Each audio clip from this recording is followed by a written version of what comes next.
Hi అండి అందరికీ welcome back to our channel Madhu educational hub. Friends, ఈ వీడియోలో ఏపీ టెట్ అండ్ డిఎస్సికి సంబంధించి 7th క్లాస్ సైన్స్ టెక్స్ట్ బుక్లోని 11th లెసన్ కాంతి, 12th లెసన్ అడవులు మన జీవనాధారం, ఈ 2 లెసన్స్లో ఉన్నటువంటి ప్రాక్టీస్ బిట్స్ అయితే డిస్కస్ చేద్దాం. వీడియోని ఎండ్ వరకు చూడండి. వీడియో కనుక మీకు నచ్చితే తప్పకుండా లైక్ చేయండి, షేర్ చేయండి, సబ్స్క్రైబ్ చేయండి. ఫస్ట్ క్వశ్చన్, కాంతి ఏ మార్గంలో ప్రయాణిస్తుంది? Answer option 3 రుజుమార్గం. కాంతి అనేది రుజుమార్గంలో ప్రయాణిస్తుంది. నెక్స్ట్ వన్, దర్పణంపై కాంతి పడితే ఏం జరుగుతుంది? దర్పణంపై కాంతి పడితే కాంతి యొక్క దిశ అనేది పరావర్తనం చెందుతుంది. సో దీనికి ఆన్సర్ ఆప్షన్ 3 దిశ పరావర్తనం చెందుతుంది. నెక్స్ట్ వన్, దర్పణం కాంతి దిశను మార్చే ప్రక్రియను ఏమంటారు? దర్పణం కాంతి దిశను మార్చే ప్రక్రియను కాంతి పరావర్తనం అంటాం. So option 1 correct answer. Next one, నీటి ఉపరితలం కూడా దర్పణంలా పనిచేసి కాంతి యొక్క డ్యాష్ మార్చుతుంది. ఆన్సర్ ఆప్షన్ 2 మార్గం. నీటి ఉపరితలం కూడా దర్పణంలాగా పనిచేస్తుంది. ఇది కూడా కాంతి యొక్క మార్గాన్ని మార్చుతుంది. నెక్స్ట్ వన్, కాంతి పరావర్తనం అనే ప్రయోగశాలకు ఉదాహరణ. ఆన్సర్ ఆప్షన్ 3 పై 2. నీటిలో సింహం యొక్క పరావర్తనము, దర్పణం నుండి పరావర్తనం చెందిన టార్చ్ లైట్, ఇవి రెండు కూడా కాంతి పరావర్తనం అనే ప్రయోగాలకు ఉదాహరణ. నెక్స్ట్ వన్, సమతల దర్పణం నందు కొవ్వొత్తి యొక్క డాష్ ఏర్పడుతుంది. ఆన్సర్ ఆప్షన్ 3 నిటారు ప్రతిబింబం. సమతల దర్పణం నందు కొవ్వొత్తి యొక్క నిటారు ప్రతిబింబం అనేది ఏర్పడుతుంది. నెక్స్ట్ వన్, సమతల దర్పణం ఏర్పరిచే ప్రతిబింబం డాష్ అయినది. ఫ్రెండ్స్, సమతల దర్పణం ఏర్పరిచేటువంటి ప్రతిబింబం అనేది నిటారుగా ఉంటుంది. సో నిటారు ప్రతిబింబం ఆన్సర్. నెక్స్ట్ వన్, ఒక సమతల దర్పణంలో ప్రతిబింబం దర్పణానికి డాష్ వైపు ఏర్పడుతుంది. సమతల దర్పణంలో ప్రతిబింబం అనేది దర్పణం యొక్క వెనుక భాగంలో ఏర్పడుతుంది. సో దీనికి ఆన్సర్ ఆప్షన్ 2. సమతల దర్పణంలో కుడి ఎడమలు అనేవి తారుమారవుతాయి. దీనినే పార్శ్వ విలోమం అని పిలుస్తారు. నెక్స్ట్ వన్, కారులోని ప్రక్క దర్పణంలోని వస్తువులు వాటి పరిమాణం కన్నా ఏర్పడే ప్రతిబింబాలు డాష్గా ఉంటాయి. ఫ్రెండ్స్, కార్లో సైడ్లో మిర్రర్స్ ఉంటాయి.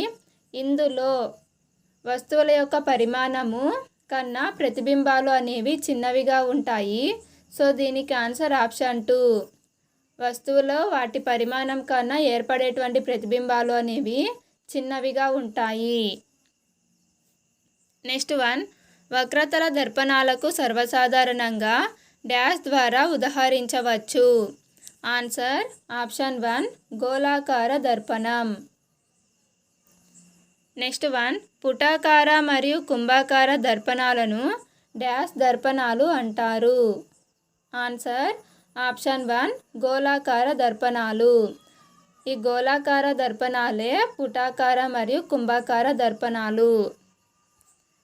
నెక్స్ట్ వన్, సమతల దర్పణం వల్ల ఏర్పడే ప్రతిబింబాన్ని డాష్ మీద పట్టలేము.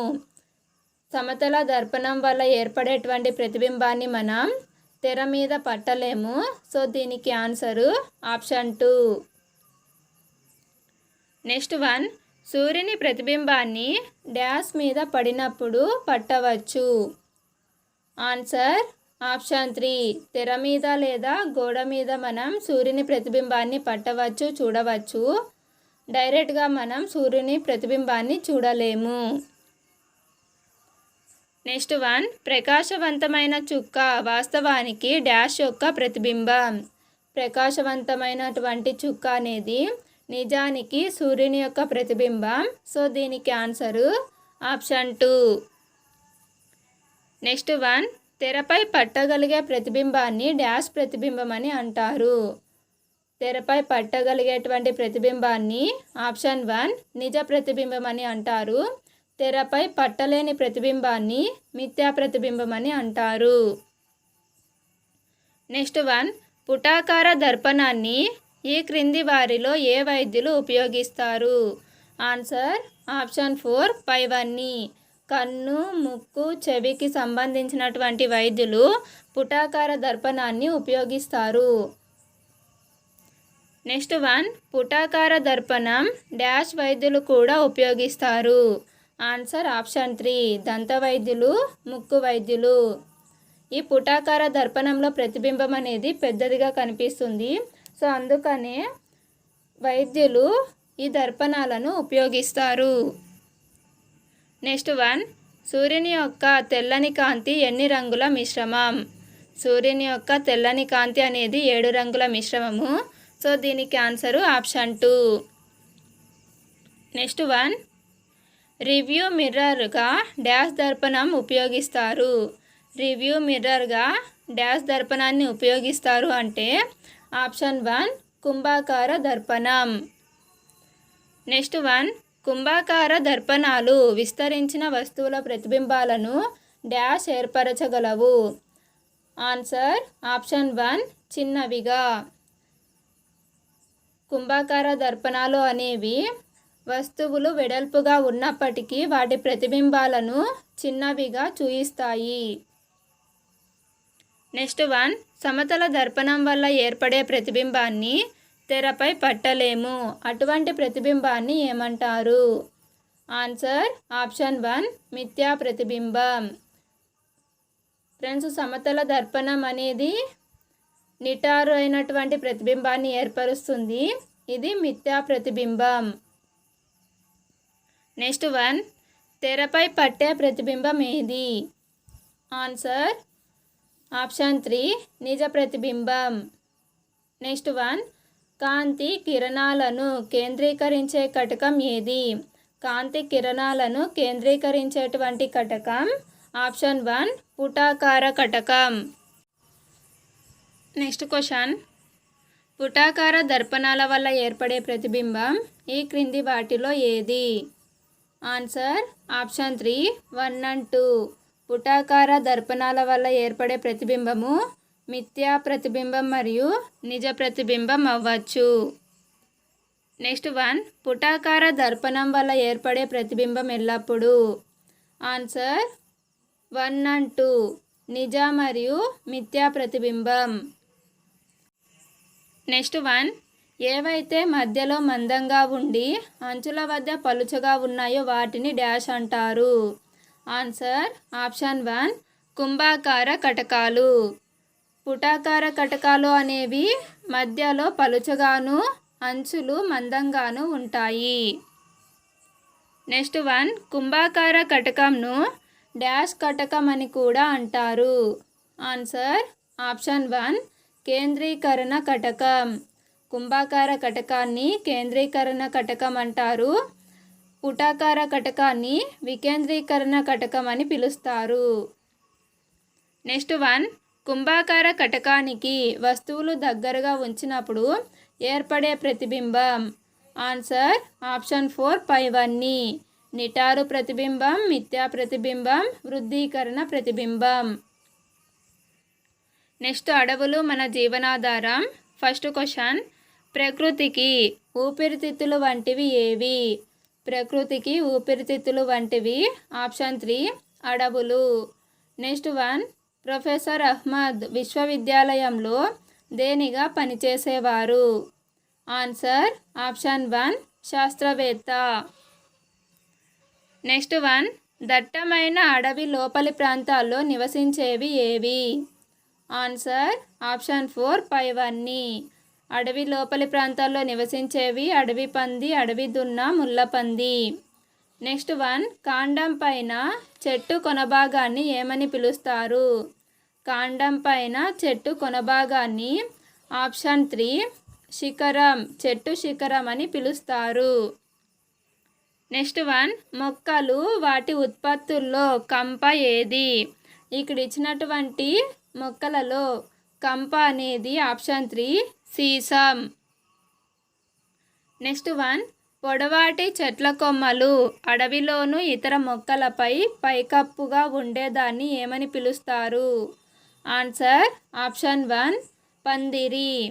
పొడవాటి చెట్ల కొమ్మలపైన ఇతర మొక్కలు పైకప్పుగా ఉంటే వాటిని పందిరి అని పిలుస్తారు. నెక్స్ట్ వన్, ఏ చెట్ల శిఖరాలు వివిధ రకాల పరిమాణాలను కలిగి ఉంటాయి. బి ఇవి అడవిలో విభిన్న సమాంతర పొరలను సృష్టిస్తాయి. ఫ్రెండ్స్, ఇక్కడ ఏబి రెండు కూడా సరైనవే. సో అందుకనే దీనికి ఆన్సరు ఆప్షన్ 1. నెక్స్ట్ వన్, ఏ చెట్ల శిఖరాలు విభిన్న సమాంతర పొరలుగా ఉన్న వాటిని అంతస్తులు అని అంటారు. బి పెద్ద మరియు పొడవైన చెట్లు పై పొరను ఏర్పరిస్తే పొదలు మరియు పొడవైన గడ్డి మరియు గుల్మాలు క్రింది పొరను ఏర్పరచవు. ఫ్రెండ్స్, ఇక్కడ ఏ అనేది సత్యం, బి అనేది అసత్యం కాబట్టి ఆప్షన్ 3 అనేది కరెక్ట్ ఆన్సర్. పెద్ద మరియు పొడవైన చెట్లు పై పొరను ఏర్పరిస్తే పొదలు మరియు పొడవైన గడ్డి మరియు గుల్మాలు క్రింది పొరను ఏర్పరుస్తాయి. నెక్స్ట్ వన్, అడవిలో కుళ్ళుతున్న ఆకులు, పండ్లు, విత్తనాలు, కొమ్మలు మరియు చిన్న మొక్కలు ఒక పొరలా కప్పబడి ఏ రూపంలో మనకు కనిపిస్తుంది? ఆన్సర్ ఆప్షన్ 4 ముదురు రంగు రూపం. నెక్స్ట్ వన్, కుళ్ళుతున్న పదార్థం ఎల్లప్పుడూ ఎలా ఉంటుంది? కుళ్ళుతున్న పదార్థం అనేది ఎల్లప్పుడూ తేమగా మరియు వెచ్చగా ఉంటుంది. సో దీనికి ఆన్సరు ఆప్షన్ 2. నెక్స్ట్ వన్, ఎలాంటి జీవి అయినా చివరికి ఆహారం కోసం దేనిపై ఆధారపడుతుంది? ఎలాంటి జీవి అయినా కూడా చివరికి ఆహారం కోసం మొక్కలపైనే ఆధారపడాలి. So option 3 correct answer. Next one, కుళ్ళుతున్న ఆకుల మీద ఏవి ఉంటాయి? ఆన్సర్ ఆప్షన్ 4 పైవన్నీ. పుట్టగొడుగులు, చీమలు, కీటకాలు. నెక్స్ట్ వన్, సూక్ష్మజీవులు వేటిని ఆహారంగా తీసుకుంటాయి? Answer option 3 1 and 2. సూక్ష్మజీవులు కుళ్ళిన మొక్కలను మరియు మాంసాహారాన్ని ఆహారంగా తీసుకుంటాయి. నెక్స్ట్ వన్, సూక్ష్మజీవులు మొక్కలు, జంతువుల కణజాలాలను ఆహారంగా తీసుకొని ఏ పదార్థాన్ని ఉత్పత్తి చేస్తాయి? అది ఏ రంగులో ఉంటుంది? Answer option 2. ఇవి ఏర్పరిచేటువంటి పదార్థము హ్యూమస్. దీనికి రంగు అనేది ఉండదు. నెక్స్ట్ వన్, చనిపోయిన మొక్కలు మరియు జంతువులను హ్యూమస్గా మార్చే సూక్ష్మజీవులను ఏమని పిలుస్తారు? Answer option 2 విచ్ఛిన్నకారులు. నెక్స్ట్ వన్, అడవిలో ముఖ్యమైన పాత్ర పోషించేవి ఏవి?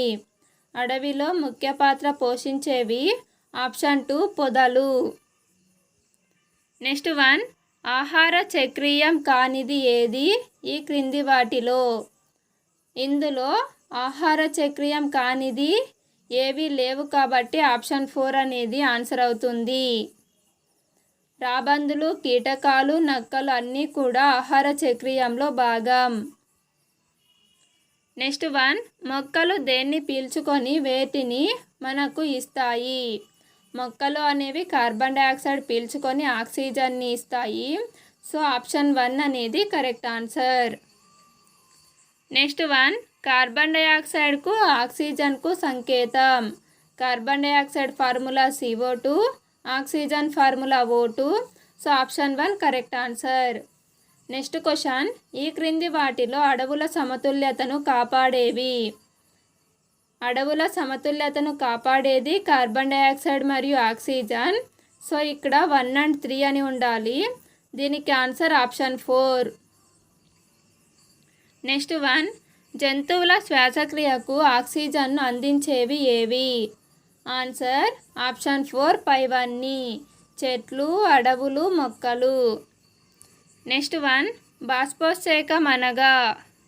ఆన్సర్ ఆప్షన్ 4 ఏ మరియు సి. నీటి ఆవిరిని గాలిలోకి విడుదల చేస్తాయి. నెక్స్ట్ భూమిపై ఉన్న ఆవిరి గాలిలో కలిసిపోవడం. బాష్పోత్సేకం అంటే నీరు ఆవిరిగా గాలిలోకి విడుదలవ్వడము, భూమిపై ఉన్న ఆవిరి గాలిలో కలిసిపోవడం. నెక్స్ట్ 1, కీటకాలు, సీతాకోకచిలుకలు, తేనెటీగలు మరియు పక్షులు పుష్పించే మొక్కలకు డ్యాష్లో సహాయపడతాయి. ఆన్సర్ ఆప్షన్ 4, వికసించడానికి మరియు ప్రత్యుత్పత్తికి. నెక్స్ట్ 1, క్రింది వాటిలో ఏది అటవీ ఉత్పత్తి కాదు? ఇందులో అటవీ ఉత్పత్తి కానిది ఆప్షన్ 4, కిరోసిన్. నెక్స్ట్ 1, క్రింది వాటిలో ఏ వాక్యం సరైనది కాదు? ఇందులో సరికానిది ఆప్షన్ 2, ఒక అడవిలో మొక్కలు మరియు జంతువులు ఒకదానిపై మరొకటి ఆధారపడవు అని ఇచ్చారు. నిజానికి మొక్కలు జంతువులు అనేవి ఒకదానిపై మరొకటి ఆధారపడతాయి. అడవులు నేలను కోత నుంచి అంటే మృత్తికా క్రమక్షయం నుంచి కాపాడుతాయి. అడవులు వాతావరణం మరియు నీటి చక్రాన్ని ప్రభావితం చేస్తాయి. నేల అడవుల పెరుగుదలకు మరియు పునరుత్పత్తికి సహాయం చేస్తుంది. నెక్స్ట్ 1, భారతదేశంలో అటవీ విస్తీర్ణం మొత్తం విస్తీర్ణంలో ఎంత శాతం కలిగి ఉంది? Answer option 1, 21%. భారతదేశంలో మొత్తం భూభాగంలో అటవీ విస్తీర్ణము 21% ఉంది. ఫ్రెండ్స్, వీడియో కనుక మీకు నచ్చినట్లయితే తప్పకుండా లైక్ చేయండి, షేర్ చేయండి, సబ్స్క్రైబ్ చేయండి. Thank you for watching.